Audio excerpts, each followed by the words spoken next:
Upat ka mga sakop sa usa ka banay sa Santa Cruz, Davao del Sur ang giingong nangalanag human ni hapon og butete o pufferfish. Atong sero ng detalye ni ini sa live report ni Argil Relator. Argil.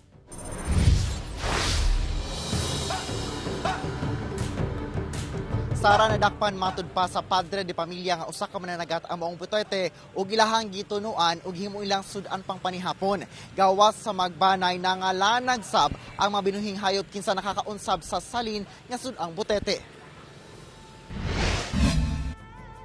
Nawad-an og kusog, nalipong og nagsuka-suka ang upat ka mga sakop sa pamilyang Marukin nga taga Sitio Danton, Barangay Astorga, Santa Cruz, Davao del Sur. Ang gitudlong hinungdan ang ilang gisud-ang butete o pufferfish. Gilayon silang gidala sa ospital sa Digos City.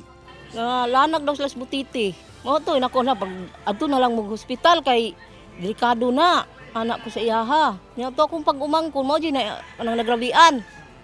Kay nakuan daw siya kanang luya wala siya kusog di nakatindog.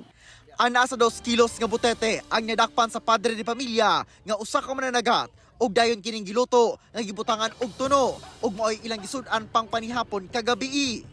Apan kaganinang buntag, duna na sila gipangbati. Anad jud na sila kaong butiti, mao jud na ilahang kuan mo kaon jud na sila butiti. Kay maayo man gud to kung pag-umangkon mo kuan anak kanang makuha daw palay-palay. Gabi na timingan jud. Daw kamatyon na kining usa ka iring. Apa namatay na ang laing iring ug manok. Human gibahugan matud pa sa salin nga nilutong butete. Dili na matud pa bag-o sa pipila ka mga residente sa lugar ang pagkaon ug butete. Bisan sayod sila nga dili kiniluwas kaunon. Mukaon pud ko kay may man minot pud ko ang uyuan. Sumala sa Municipal Agriculture Office sa Santa Cruz, dunay toxin ang butete nga delikado kung makonsume sa mga tao.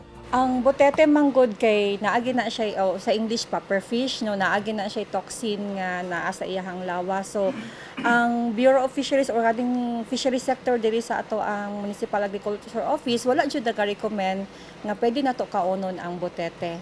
Ginabawal sab ang pagmamaligya sa samang klase sa isda. Makakuha sila butete, recommend lang namo nga ibalik lang pud sa dagat.